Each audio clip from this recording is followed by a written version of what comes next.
Bien, buenas noches, mis queridos hermanos. Dios les bendiga.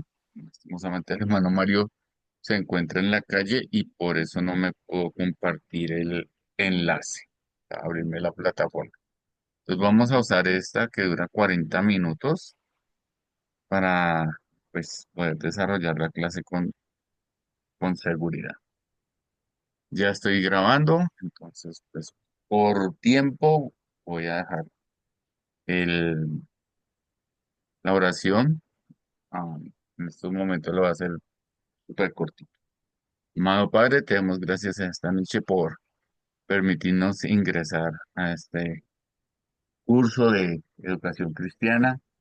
Luego para que nos abras el entendimiento del corazón, el corazón para entender los principios de educación cristiana que necesitamos todos nosotros, no solo como servidores tuyos, sino también como hijos tuyos. En el nombre de Jesús, amén y amén. Bien, hermanos, entonces ya están viendo la pantalla y el tema de hoy es la Biblia como fundamento de la educación cristiana. Pues cuando hablamos que la Biblia es el fundamento de la educación cristiana, nos estamos refiriendo a que la fuente suprema de autoridad es la Biblia y que la enseñanza de ella transforma la mente y el corazón. Recording in progress.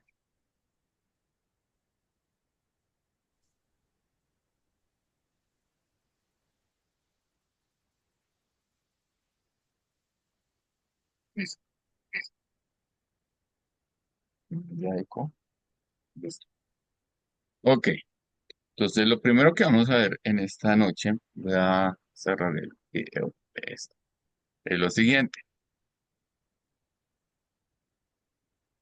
Los temas que vamos a tratar en esta clase son la inspiración y autoridad de la Biblia, la transformación por medio de la escritura y métodos de enseñanza que tiene la Biblia.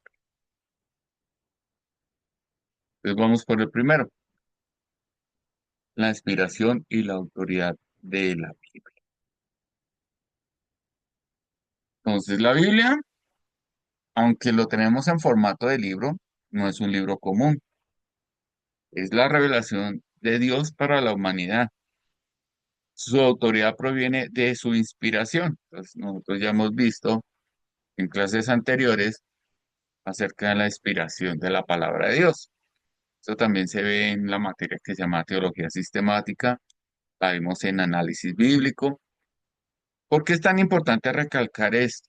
Porque lastimosamente la Biblia es el único libro que ha sufrido innumerables ataques, no solo del enemigo, no solo de ateos, sino el ataque más terrible que sufre la Biblia es de los mismos cristianos, porque como dice por ahí la escritura, que nosotros debemos presentarnos como obrero aprobado, de lo cual no tiene de qué avergonzarse, que utiliza bien la palabra de verdad. Y a veces nosotros deslegitimamos la autoridad bíblica. Entonces, es muy importante y por eso siempre recalcamos el énfasis de que la palabra de Dios, la Biblia, que contiene la escritura, es inspirada por Dios. Esta inspiración solamente se encuentra en los textos originales que, pues gracias a Dios no existen hoy, porque si no estaríamos adorando un pedazo de piedra o un pedazo de pergamino.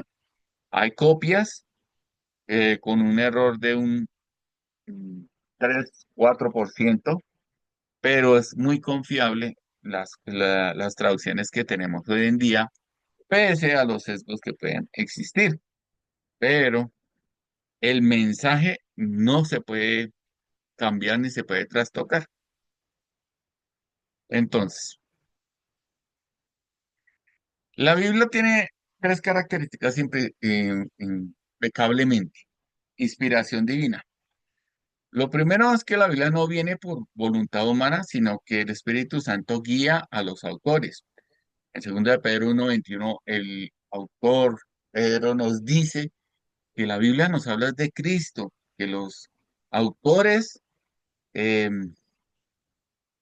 mm, no llegaban a entender realmente quién estaba hablando la palabra. Entonces es muy importante tener en cuenta esto. La formación de la Biblia como nosotros la conocemos se llama canon.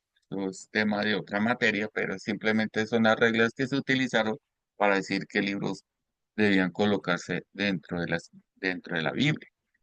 ¿Sí? La inspiración divina solo fue para los autores originales. Las traducciones no son eh, inspiradas, sino son ese arduo y gran trabajo que hacen muchas personas para que nosotros podamos tenerla en español o en el idioma de cada una de las personas del mundo. La autoridad absoluta, como es la palabra de Dios, es la norma final para la fe y la práctica cristiana. Eso es muy importante tenerlo en cuenta. Si es inspirada por Dios, obviamente es la norma que Dios nos da para vivir y para enseñar a otros cómo se debe vivir delante de la presencia de Dios. Y por último, la inerrancia. La Biblia no contiene errores, no en su mensaje, eh, que algunos entienden o no comprenden qué es lo del mensaje. Resulta que la Biblia, la palabra de Dios, eh, en su, en su escritura original no tiene errores. Lo que escribieron los autores originales no tiene errores. Los que sí tienen errores son las traducciones, no más. Pero el mensaje no lo pueden cambiar. Han tratado de tergiversarlo, pero no lo han logrado, como ciertas sectas que cambian el mensaje de la palabra para su acomodo, como dice Pedro también, para su propia condenación. Bueno, la primera actividad que vamos a tener esta noche, y debido al escaso tiempo, entonces la vamos a dejar para la próxima, igual que las tareas. Tenemos una tarea, dos tareas pendientes, una que es decir de memoria Proverbios 1:7 y la tarea que dejé la clase pasada, pero por lo que es escaso el tiempo en este enlace que compartí, entonces vamos a escribir en nuestro cuaderno por qué es importante reconocer la Biblia como la máxima autoridad en la enseñanza cristiana. Cada uno en su cuaderno va a copiar esta pregunta y la va a contestar durante esta semana. Eh, Va a reflexionar qué tan importante es que nosotros reconozcamos la máxima autoridad en la enseñanza cristiana. Porque nosotros, como creyentes, creemos que la máxima autoridad es la palabra de Dios, la Biblia. Ahora, entonces el primer punto dice que la transformación por medio de la escritura. Entonces, es muy importante tener en cuenta que la Biblia nos advierte de no solo ser oidores, sino hacedores de la palabra. Hoy en día, podríamos decirlo, no solo lectores, sino hacedores de la palabra. Y que gracias a Dios podemos tener la Biblia inclusive en nuestro celular. Pero si no la llevamos a cabo, pues es muy complicado esa transformación por medio de la escritura. Entonces, esa transformación eh, es más allá del conocimiento o la sabiduría que pueda traernos la Biblia, sino el llevar a cabo eso que nos está aconsejando. Eso es lo que transforma las vidas de las personas. No es cuántos estudios, cuántos títulos de teología puedas tener, sino cuánto de eso llevas a tu vida realmente y lo vives. Porque lastimosamente la Biblia nos advierte que hay muchos oidores y pocos los hacedores. Dentro de lo que acabamos de hablar está la renovación de la mente. La educación cristiana cambia la manera de pensar del creyente, así como la educación secular trata de formar personas que se pueden decir de manera didáctica personas integrales. Sí, la idea de la educación secular es que nosotros tengamos esa capacidad de ser útiles en la sociedad. También la escritura nos ayuda a ser útiles, pero en las manos de Dios. Entonces, para yo ser útil en las manos de Dios, yo tengo que conectarme con su pensamiento, alinearme con lo que Él piensa.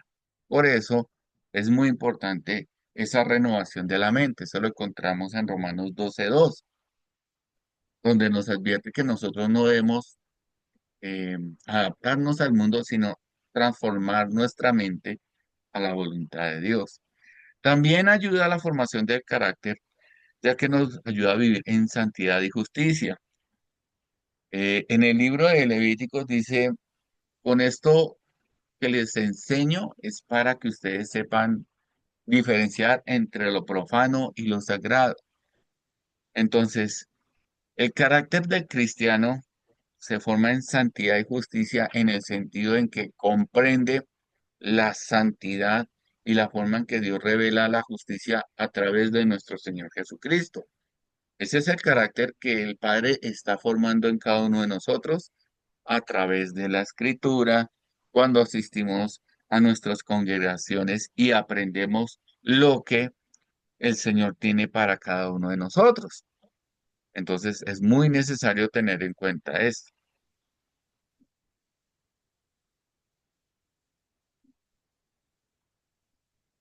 Bien. Y por último está el discernimiento. Antiguamente, si usted lee, ellos tenían el urín y el tumín para tomar las decisiones. ¿Por qué? Porque como sabemos, la Biblia no se formó de un momento a otro, sino en el Antiguo Testamento duró casi 1000 años. El Nuevo Testamento duró casi 50 años. Entonces, ¿cómo hacía la gente para tomar las decisiones? Pues la Escritura dice, probar los espíritus, si sabes si son de Dios o no lo son. ¿Cómo? Porque primero Dios nos ha dado su espíritu y segundo porque la palabra de Dios habita en nuestros corazones.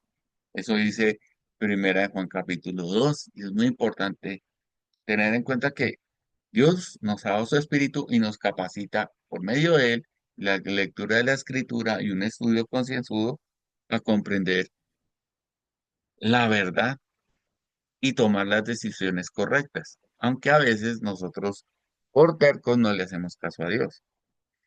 La segunda actividad, ustedes ya saben, lo vamos a revisar en la próxima clase. ¿Cómo ha impactado la enseñanza de la Biblia en su forma de pensar y actuar? Es muy importante ser sinceros, hermano.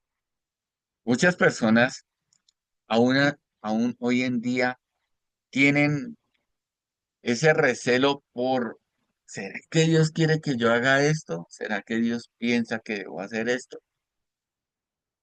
Y es muy importante saber si eso que la Biblia me enseña, eso que el Señor me muestra, realmente ha impactado mi vida lo suficiente para cambiar mi forma de pensar y actuar.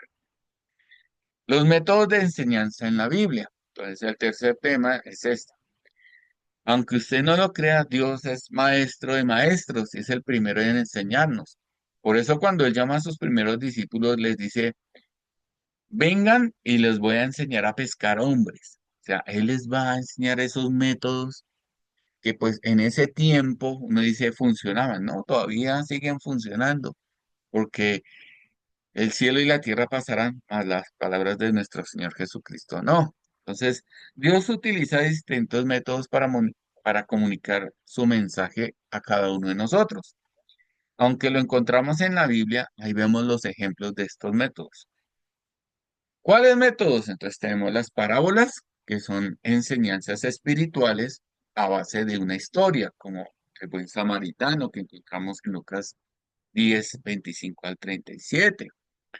Mandamientos directos, es decir, cuando Dios da las instrucciones claras acerca de lo que Él quiere de cada uno de nosotros. Un ejemplo clarísimo, pues son los 10 mandamientos, donde Él directamente es el que da qué es lo que Él quiere de cada uno de nosotros. ¿sí? No lo hace por medio de una historia, sino simplemente a través de la enseñanza de la escritura. Ejemplos de vida. Jesús y los apóstoles enseñaron con su testimonio. Pablo dice, sed imitadores de mí como yo lo soy de Cristo. Sabemos que el que quiera vivir piadosamente padecerá persecución, dice la escritura. Entonces, es normal que nosotros padezcamos o suframos por el Evangelio, porque eso pasó también con Jesús y con los apóstoles. Las preguntas y respuestas. Jesús, aunque es Dios y él sabía todo, él preguntaba, pero no porque no supiera, sino para desafiar a sus oyentes, para mirar qué es lo que tanto conocían de la escritura y así poderlos ayudar. Por ejemplo, cuando les pregunta a sus discípulos, ¿ustedes quién dicen que soy yo? Entonces es muy importante saber que Jesús no pregunta porque no sepa, sino para confrontar, para desafiar, para que la gente piense. Y por último está la profecía y revelación, donde Dios revela su plan a través de los profetas y los apóstoles. Casos concretos, los libros de los profetas y el libro de Apocalipsis. Entonces, esa es otra forma de enseñanza que tiene el Señor. Revela cuál es su plan y cómo lo va a llevar a cabo. Entonces, esta actividad última que vamos a hacer es ¿qué método de enseñanza cree usted que es más efectivo en la actualidad y por qué?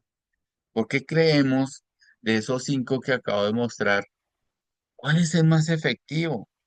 ¿Cuál es el que podemos utilizar hoy en día para llegar a esas almas necesitadas del Señor? ¿Eh? Porque Dios nos da varios ejemplos. Y como la Biblia es la autoridad, como la Biblia es la base de la enseñanza, vamos a ver de forma más cercana y escudriñando un poquito más esos métodos de enseñanza que el Señor ha colocado en su palabra. Entonces, vamos a ver una pequeña comparación de la enseñanza en el Antiguo y el Nuevo Testamento. Este estudio de estos métodos nos ayuda a comprender cómo Dios ha comunicado su verdad a lo largo de la historia humana.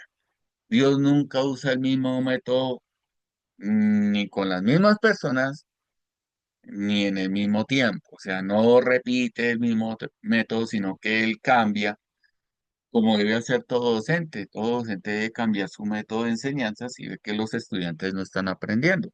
Asimismo pasa esto con nuestro Señor y Dios. Él utiliza diferentes métodos para poder alcanzar nuestra mente. Entonces, los métodos que utiliza el Antiguo Testamento, eh, hay que tenerlos en cuenta según el contexto y las necesidades que hubo en ese momento. Cuando Dios se revela a Israel y los lleva al monte Sinaí y les habla sus 10 mandamientos, ¿sí? Él hoy en día él ya no hace eso. ¿Por qué? Porque se está revelando directamente a su pueblo. Hoy en día Dios ya se reveló, ya cerró el canon de la escritura y ya nos habla directamente a través de su palabra. ¿Sí? Entonces, es diferente la forma en que se desarrolló en el Antiguo Testamento que la que usamos actualmente. Pero hay unos métodos muy importantes. El primero es la transmisión oral. Ejemplo claro lo encontramos en Deuteronomio 6:4 al 9. Estas palabras que yo te mando hoy estarán sobre tu corazón y las repetirás a tus hijos. Es muy importante la transmisión oral, pero no en el sentido de la iglesia tradicional. Cuando hablamos de transmisión oral es cuando eh, les enseñamos a las personas que están alrededor eh, una idea, en este caso, acerca de Dios, ¿sí?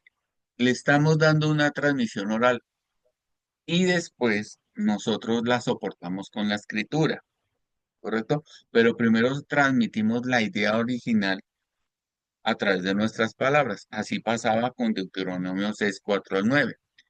¿Qué características tiene este método de enseñanza? Entonces, Antiguamente la transmisión oral era muy importante de generación en generación. Tal es el caso, por ejemplo, de antes de que Moisés llegara, cómo es que toda esa información que había antes de él llega y Moisés la compila en lo que nosotros llamamos el Pentateuco. ¿Sí? Eso fue por transmisión verbal, pero también hubo una transmisión escrita. El Antiguo Testamento nombra libros que pues hoy en día no existen, como el libro de Jacer o el libro de las batallas de Jehová. En estos libros se basó también Moisés para compilar más que todo el libro de Génesis, ¿no? Y lo más importante, la tradición oral es una responsabilidad única y exclusivamente de los padres para instruir a los hijos. Es muy importante tener en cuenta esto. Esa tradición oral la hacen son los padres. ¿Por qué? Porque la repetición y la memorización son fundamentales dentro de nuestro ámbito. No es solo aprenderse versículos porque sí, sino que enseñan esos versículos del carácter de Dios. Y repetir esto nos ayuda a comprender y a afianzar eso que nos ha revelado de su carácter. Es decir, Dios es santo porque Él está apartado del pecado, es muy bonito, pero repetirlo, memorizarlo y aprender que el pecado Dios lo detesta, como lo dice el Salmo 5, el Salmo 10, el Salmo 6 y varios pasajes de la Biblia donde Él ve y manifiesta que Él se aparta del pecado. ¿Cómo lo podemos aplicar hoy en día? Pues sigue siendo una estrategia muy importante memorizarse versículos, pero yo preferiría que memorizáramos más bien eh, secciones de la Biblia. ¿Cómo así secciones? En nuestras Biblias siempre hay una cosa que se llama una sangría, y esa es la que divide los pensamientos en los párrafos.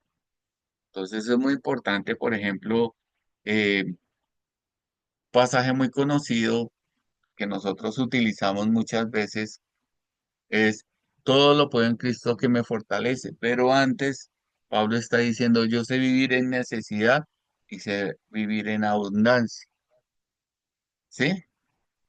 Vivir en escasez como vivir bien, porque todo lo puedo en Cristo que me fortalece. Entonces, hay que hacer ese tipo de ejercicios. Entonces, los maestros y los padres deben asumir su rol de guías espirituales. ¿Cómo? Uno le puede decir al hijo, ¿ya leíste la Biblia? Y el niño va a decir que sí. Igual que pasa que cuando uno les pregunta, ¿ya hiciste tareas? Y le dice, sí, claro.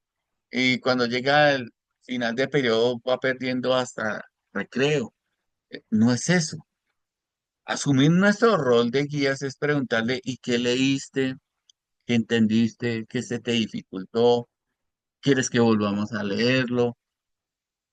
Hazme un resumen de lo que leíste. Eso es lo que hay que hacer, asumir ese rol, porque ellos nos pueden decir que sí, pero pueden no estarlo haciendo.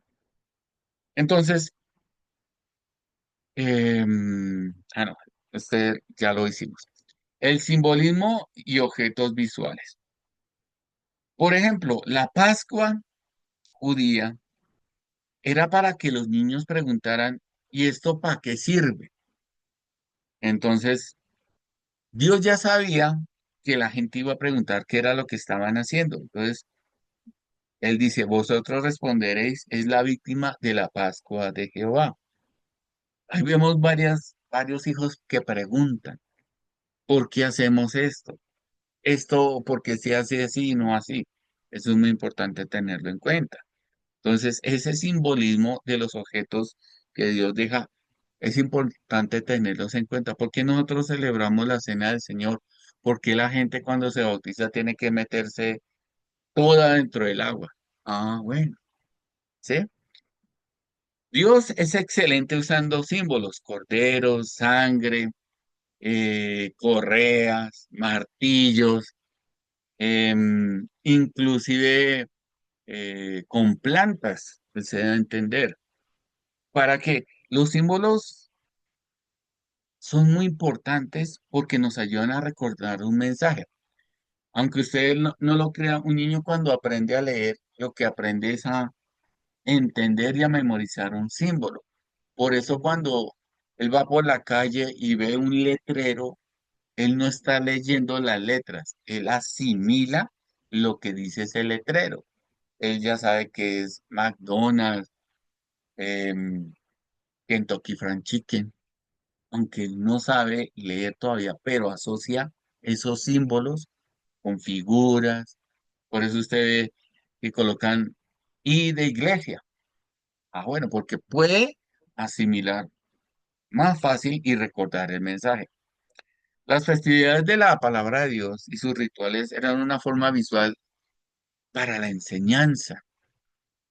Todo lo que Dios hace simbólicamente o con mensajes gráficos era una forma visual de enseñanza. Nosotros debemos hacer uso de esas ayudas visuales. Hay muchas en las librerías cristianas y eso es muy importante porque eso afianza la enseñanza. ¿Cómo lo podemos aplicar hoy? Hoy tenemos teatrinos, hoy podemos hacer obras de teatro, hoy podemos hacer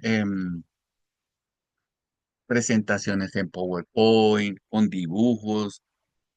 ¿Para qué? Para reforzar ese aprendizaje y obviamente enseñar la importancia de todo lo que nosotros hacemos y la simbología. Porque nosotros vamos a la escuela dominical, porque nosotros los cristianos nos celebramos Halloween, etcétera. Entonces, esa simbología es importante utilizarla para enseñarle a los chicos. Las parábolas y analogías. Un claro ejemplo es el libro de Proverbios, ¿cierto? De Salomón. Las características de los proverbios son que son enseñanzas breves, llenas de sabiduría. Eso sí, hay que leer que Dios hace contrastes por medio de las los proverbios. Hay que saber los diferentes tipos de proverbios que hay en la Biblia. La mala interpretación de los proverbios nos ha llevado a que mucha gente diga algo que Dios no dice. Por ejemplo, el proverbio dice que el poder del hombre está en su boca para bien y para mal. Por eso hay gente que dice, yo proclamo con mi boca traer bendición. No, eso no es lo que está diciendo el proverbio.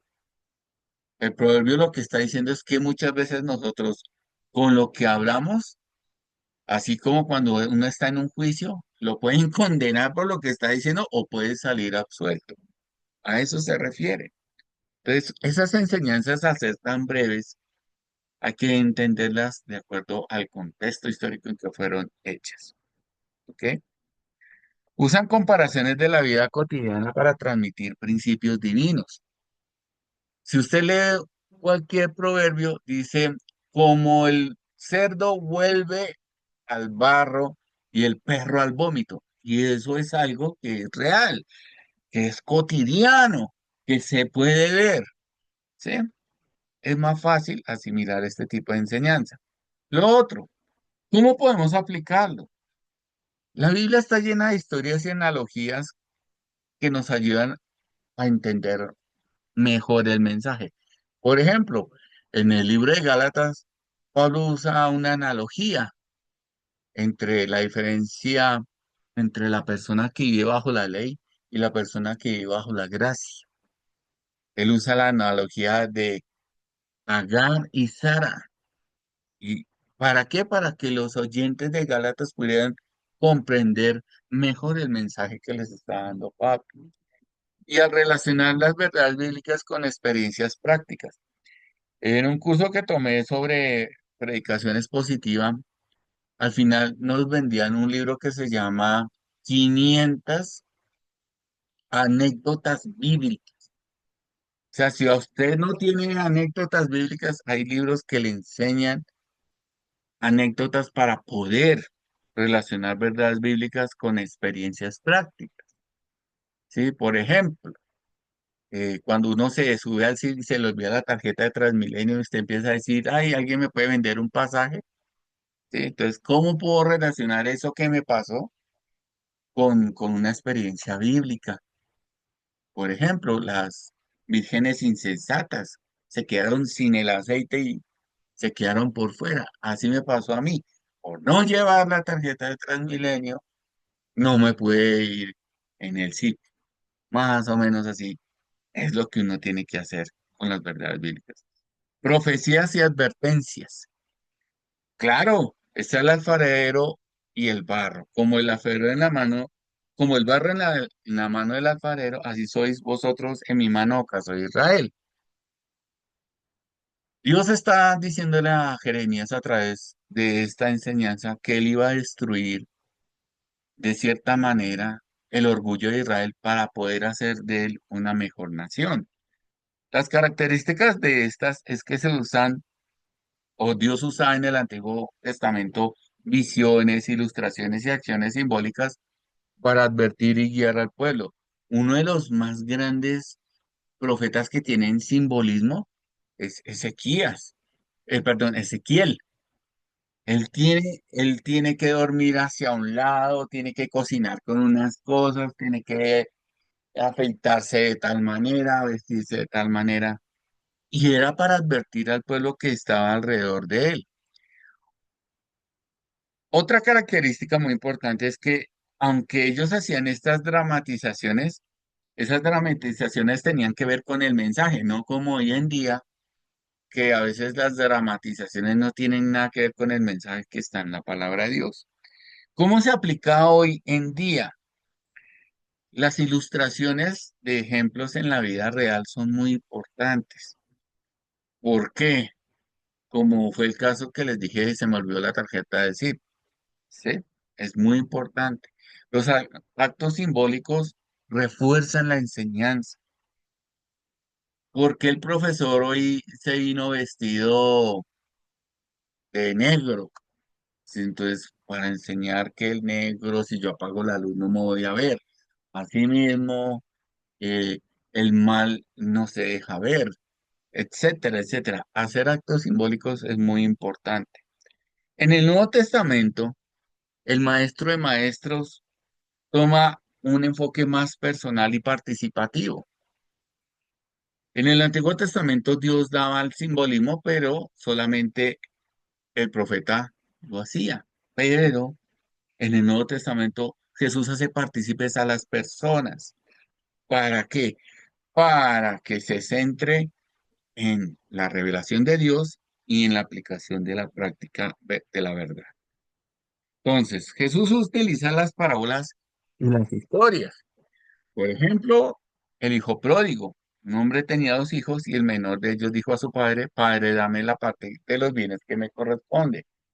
Seguimos leyendo ese pasaje y esta historia habla del amor del padre, pero no hay un hijo pródigo, son dos hijos pródigos, porque está el hijo que está con el papá, pero también el que le pide los bienes.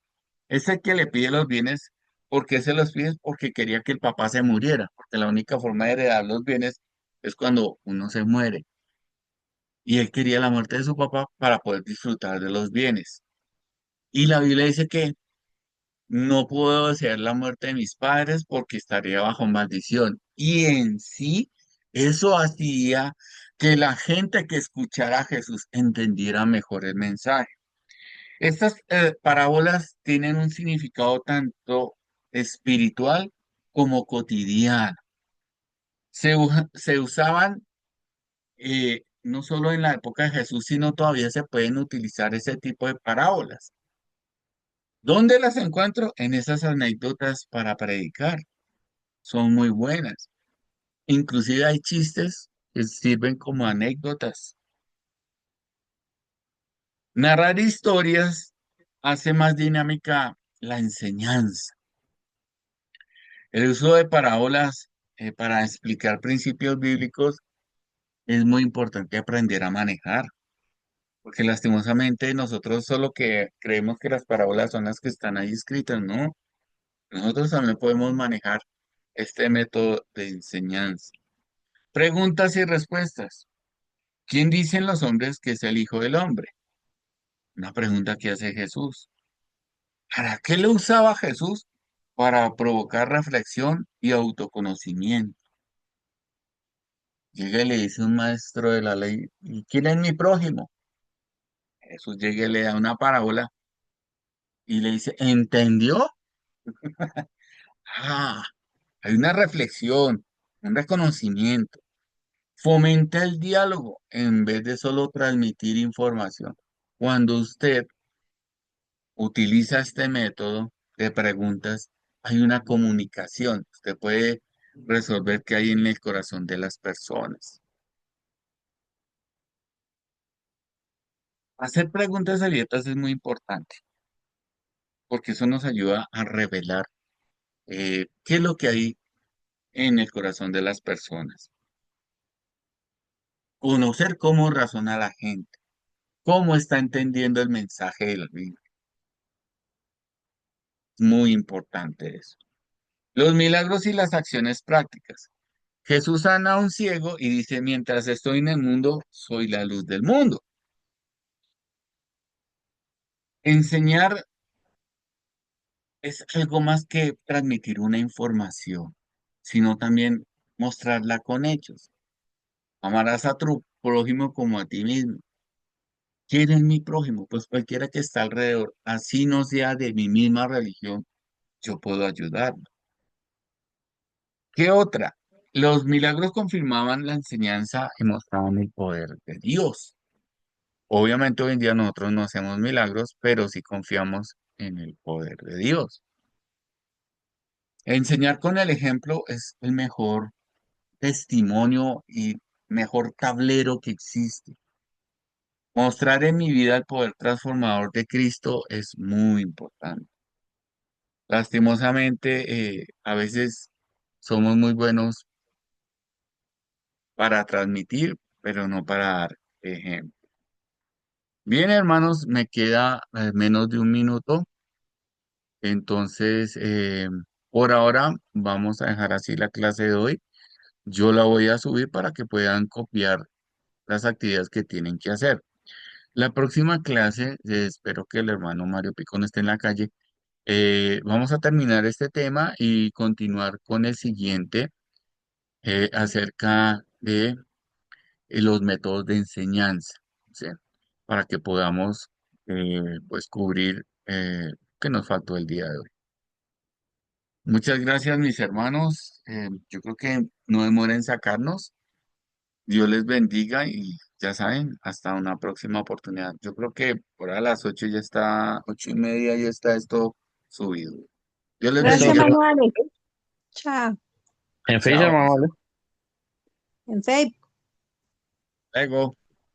Ah, bueno.